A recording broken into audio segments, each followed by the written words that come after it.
আজকের ক্লাসে আমরা শিখবো কিভাবে আমরা ইংরেজিতে পরিবহন বা ড্রাইভিং নিয়েও কথা বলতে পারি। একদম ইজি একটা বাক্য দিয়ে শুরু করি।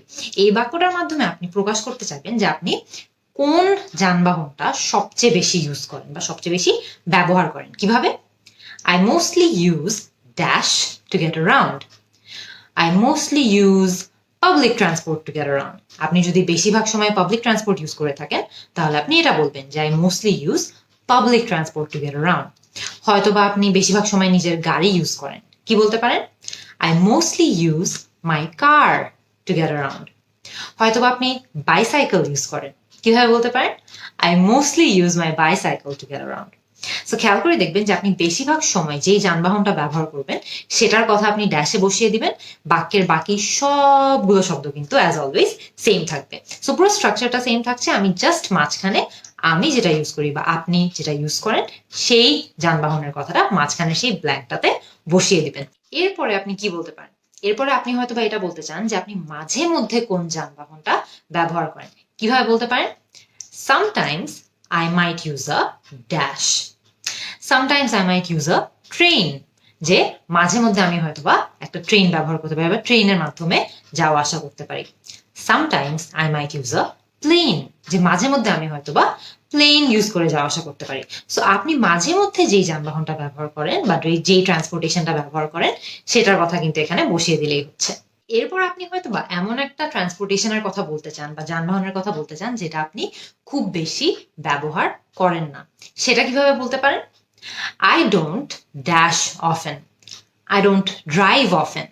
যে আমি খুব একটা বেশি ড্রাইভ করি না। I don't ride the bike often. যে আমি খুব একটা বেশি বাইক চালাই না।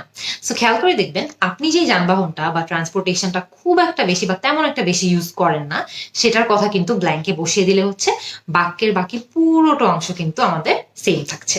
এরপর মনে করেন যে আপনি কাউকে বলতে চাচ্ছেন যে আপনার গাড়িটা খুব বেশি পুরনো এবং এই কারণে আপনার গাড়িটাকে অনেক বেশি মেনটেনেন্সে পাঠাতে হয় বা সার্ভিসিং এর জন্য পাঠাতে হয়। আপনি কিভাবে সেটা বলতে পারেন? My car is dash, so I have to take it for maintenance many times. My car is very old, so I have to take it for maintenance many times. যে আমার গাড়িটা অনেক পুরনো হয়েছে, খুব ঘন ঘন আমার তাকে মেনটেনেন্সের জন্য নিয়ে যেতে হয় বা সার্ভিসিং এর জন্য নিয়ে যেতে হয়। অথবা আপনি কিন্তু এটাও বলতে পারেন, my car is second hand, so I have to take it for maintenance many times. Second hand বা পুরনো দুটোরই অর্থ হলো যে আমার গাড়িটা হয়তো অনেক পুরনো হয়ে গেছে বা আমি সেকেন্ড হ্যান্ড গাড়ি কিনেছি, এই কারণে আমার গাড়িটা খুব ঘন ঘন মেইনটেনেন্সে নিয়ে যেতে হয়।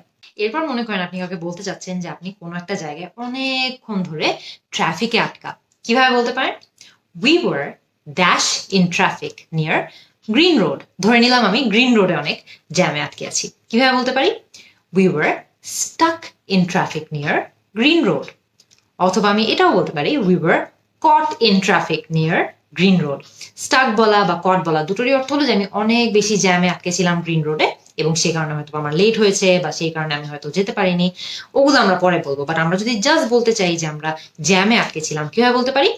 We were stuck in traffic near Green Road. খেয়াল করে দেখবেন এখানে কিন্তু গ্রিন রোড না বলে আপনি যেখানে ট্রাফিকে আটকে আছেন সেটা বসিয়ে দিলেও কিন্তু হবে। সো আমরা স্টাক বলতে পারি, আমরা কট বলতে পারি, আমরা গ্রিন রোডের বদলে অন্যান্য এলাকা বা অন্যান্য রাস্তার কথাও বলতে পারি, কিন্তু আমাদের ওভারঅল সেন্টেন্স স্ট্রাকচার কিন্তু একদমই সেম থাকছে। এরপর মনে করেন আপনি হয়তো বা বলতে চাচ্ছেন যে আপনার গাড়ি খুবই স্ট্রং বা খুবই স্টার্ডি, যে কারণে আপনি আপনার গাড়িকে হয়তো বা লম্বা ট্রিপের জন্য নিয়ে যেতে পারবেন। হয়তো বা ঢাকা থেকে চিটাগং যেতে চান, 6-7 ঘন্টা লাগে, খুবই লম্বা trip.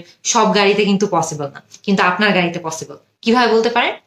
My car is very sturdy, so it's very good for long trips. যে আমার গাড়ি খুবই স্ট্রং, খুবই ভালো এবং এই কারণে আমি খুব দীর্ঘ সময়ের যদি কোনো ট্রিপ হয় বা রোড ট্রিপ হয় আমি তাকে নিয়ে যেতে পারবো, বিকজ ওকে নিয়ে গেলে আমি হয়তো বা শান্তিতে ট্রাভেল করতে পারবো, ঠিকঠাক যেতে পারবো। So my car is very sturdy, so it's good for long TRIPS. আপনি স্টার্ডি না বলে কিন্তু এফিশিয়েন্টও বলতে পারেন, আপনি চাইলে ফিউল এফিশিয়েন্টও বলতে পারেন। সো খেয়াল করে দেখবেন সবগুলোর অর্থই হলো যে আমার গাড়িটা খুবই ভালো, খুবই স্টার্ডি, এই কারণে আমি তাকে লং ট্রিপস এর জন্য নিয়ে যেতে পারি। এরপর মনে করেন যে আপনি জানতে চাচ্ছেন যে একটা যানবাহন বা একটা ট্রান্সপোর্টেশন কত ঘন ঘন এক জায়গা থেকে আরেক জায়গায় যায়, কিভাবে জিজ্ঞেস করতে পারেন? How often to the dash go to Mirpur.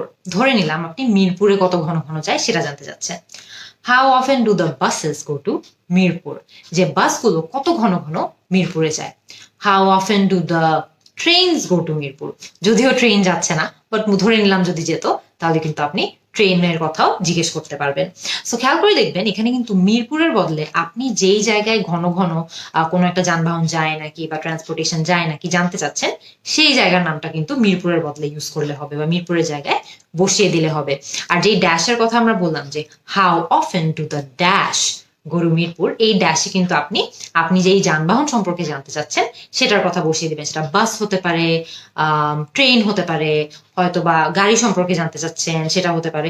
So যাই হোক না কেন আপনি ড্যাশে সেই যানবাহনের কথা বসাবেন, আর মিরপুরের বদলে কিন্তু আপনি সহজেই যেই জায়গা সম্পর্কে জানতে চাচ্ছেন সেটা বসিয়ে দিবেন।